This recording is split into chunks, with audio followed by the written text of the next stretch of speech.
Well, Excellency, I'm sure you'll agree it has been quite a 3 days, has it not? I sure do, and I would like to start by thanking you for your great energy throughout this You're most welcome. couple of days, which I'm sure everybody here appreciates, so thank you. Oh, thank you. Thank you. So as we close this 5th edition, what gives you the strongest confidence that the momentum that we've been seeing this week will actually translate into real progress over the coming year? Well, I think I would like to talk about two things. One is the momentum itself, the value that we have been able to bring to this, not just the event, but the overall sector, the involving young generation to be part of this. I mean, just this session was talking about the capabilities of the youth, of how they can come up with ideas, and the importance of their engagement in the sector is key. So I think this is I would say, the soft power of the FMF. The other part is really the fundamental interest of governments, which we have seen in the MRT, is clear. I believe that today, the Future Mineral Forum, plus the MRT, have great reputation, credibility, and this will allow us all to do much more than just talk. I think we have been able, through this 5 years, as someone have put it yesterday, I think, to grow from a teenager to an adult with a lot of experience. And this experience definitely is a collective interest from all parties. And that, if we talk about the soft power, this is really the hardware of the forum. The organizers, our team is keen ensuring that there is momentum also throughout the year, which will make us comfortable. And I really applaud those who have started with us from day one and continued. They helped us to bring the level of trust in what we are doing, growing from 32 or 30-something countries to more than 100 is a very important milestone. And today I can say with all confidence that the Future Mineral Forum plus the Ministerial Roundtable, the MRT, do represent the global community of mining. Well said.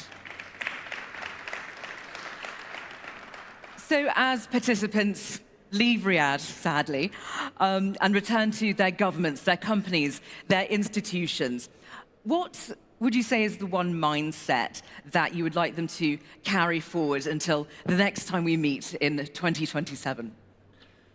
Well, first I would like them to spread the word that they have met the best minister of mining globally, the Minister of Saudi Arabia. So I think this is... But jokes aside, I think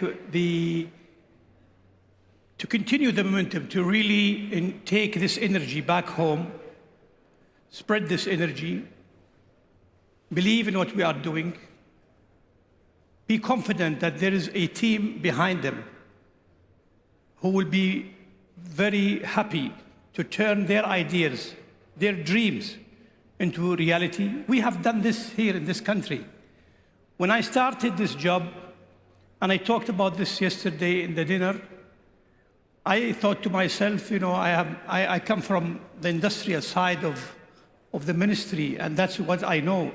So, and I have a lot to do from that angle. So the pressure that I had to also take on the agenda of mining was huge. But I thought to myself, I don't think there is much that we can do in a few years in mining, so let's focus on industry. But today, I'm happy to say that I was wrong, that we were able to do something in 5 years and to show the world that from scratch we have been able to build an industry that is I think was left out of many of the global initiatives, including technology. We have seen that technology is something being introduced newly, unfortunately, in mining, and that's why I'm a great believer that mining technology will be a key component of the growth and solving of problems. So this is my pledge to everyone who have been with us. Please rest assured that we will continue to work on the initiatives that we talked about, but most importantly, we need to be also creative. We need to have new ideas. And I can assure them that today we have great capabilities to turn these ideas into reality. The other thing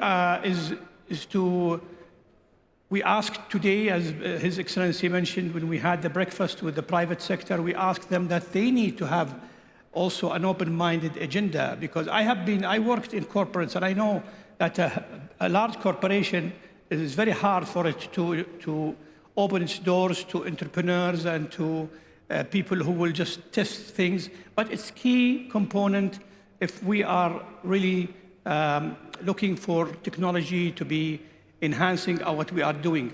For governments, I was very, very pleased to see the governments, the representative of the different governments in our MRT with a different scope of discussion. In the first year, everybody had a text reading their message to us. This year, it's different. Everybody is genuinely interested in participating with ideas and initiatives that is not only related to their own country or jurisdiction, but to the global community of mining. You're absolutely right. And, with that sort of exponential evolution that's happened in the last 5 years, I do want to ask you on a personal level, what has it meant to you to see the FMF community, or to use your words, the FMF family, grow and to have such an impact as it now does? It gives me great pride. It's very personal to me when I think about it, honestly speaking. And when I called it a family, I meant it. Because everywhere I went, I can feel the pain of people. I can feel that everybody wants somebody to, ring the bell and move. And I'm happy that Saudi Arabia was the country to do so. And I'm also very proud that when doing so, we were very open and very clear that it has to be collectively. I remember the early days of talking to the founding partners, including Ma'aden, who is a great partner with us, and others, and other countries. And we told them clearly, and I remember this very well, we want you to be part of everything we do. This is not a Saudi thing. This is a global thing. We kept our commitment. So it gives me pride, and also it puts a lot of pressure on us.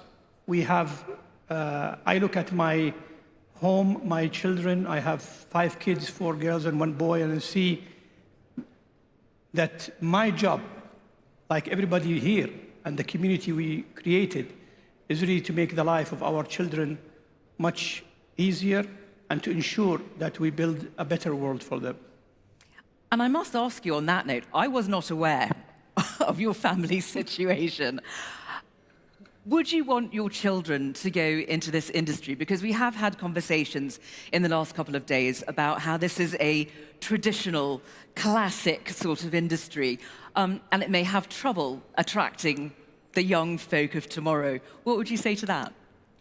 I think this is not only for mining, this is also for industry. It's a challenge, but the good news is we are moving towards adaptation of technology. A couple of years ago, I was in Santiago in Chile and visiting a headquarter of Anglo-America in the middle of the town, and you can see engineers.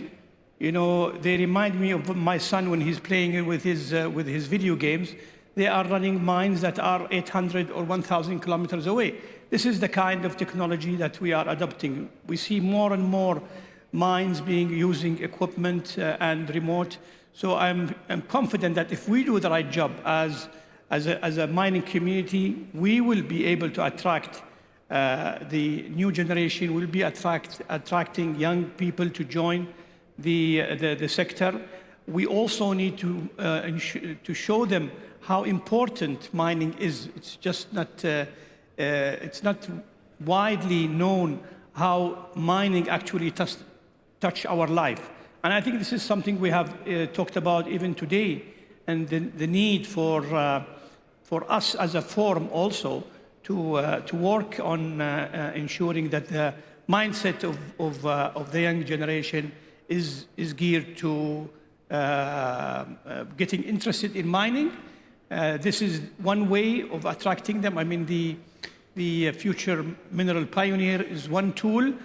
We have so many other tools. 1 Mile by NIDLib is a similar tool. We have in the Saudi Industrial Development, the Industrial and Mining Hackathon, which also bring young people to be more and more comfortable with the sector.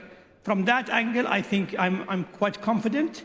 It will need a lot of work, or at least some work, but I think the people here today and the overall forum can achieve that. I believe I might have time for one more question for you, I think. So I'm going to ask you. Obviously, in its 5th year, a lot has changed in that time. I'm just interested in what you can tell us about the fundamental shifts that have happened in the industry that you personally have seen. For example, what's being discussed now that simply wasn't 5 years ago? I will give 2 examples how actually, at least from us, from our side here in Saudi, as a policymaker, as a ministry, what we have learned from participants, especially private sector, and we went back to the drawing board and changed. One is we heard international players saying, you know, your existing licensing process and the size of plots is not big enough for our interests, so you need to do something about it. We went back to the drawing board, we changed our regulation, we went to our center of government, and in a few months we were able to change it. The other example also is junior miners, and this was not a concept that we were adopting in Saudi Arabia, but all of the global players told us it would be very hard to come to Saudi at an early stage. We need somebody to be working before so we can come. And also we did that. We created a program incentive program. Last year was launched with a budget of almost $180 million, which kicked off this opportunity. So I think there's a lot. I'm just giving some examples, but there's a lot. If you just walk around, especially in the technology zone, you will find so many great ideas that can be incorporated. It is our responsibility now to guide the participants, understand how we can help each other. One of the things we talked about today with NIDLib is that they have to accumulate all of the knowledge they have now gotten from the different activities that they did, and make a short list of different technologies that are almost ready to be commercialized, and we will be happy to help through, as His Excellency Khalid mentioned, through the large companies. It's how we can give them access to test their technologies and so on. We can create a platform of service providers globally. Today, one of the challenges we face in this country actually is how can we bring service providers. A lot of people think it's just only bringing mining companies. Mining companies will need also so much offering of services. This is much needed. we can also look at how we can help other countries to adopt some regulations. And I think what is interesting, especially in this year, the presence of what we call customer or user countries, industrial countries, G20 countries, is key to also give more credibility to joint efforts like Saudi Arabia with any other country that can help build a project or invest in a project in Africa, for example. This is the kind of ideas I hope that we will be able to see coming. In addition to what we have been doing, standardization is key, the framework is key, the centers of excellence is key. We will continue to ensure that we build a robust system that allows the community of the Future Mineral Forum and the MRT to continue performing and adding value as throughout the year, inshallah.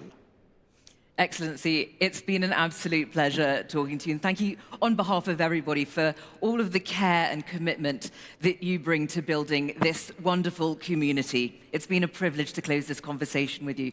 Please thank His Excellency Bandar bin Ibrahim Al-Khorayef. Thank you, but I have something just to say.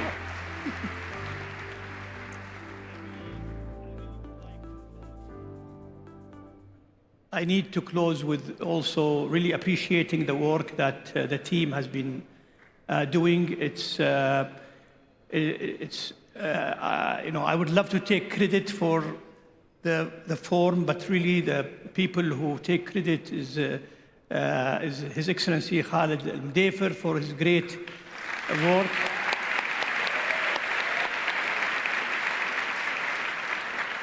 His true belief that Saudi Arabia can lead was something honestly very important that brought us here. I would like also to thank our team in the ministry, especially Ali Al-Nuteri and Abdullah Al-Ghamdi.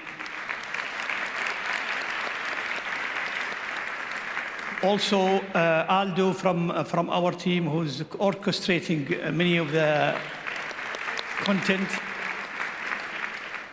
This is just a small group of, I had, if I start putting the names, it will take a long time, but it took a lot of effort, and we have a very, very strong foundation to build on for the future. Thank you, Khalid, and thanks for the team. Thank you.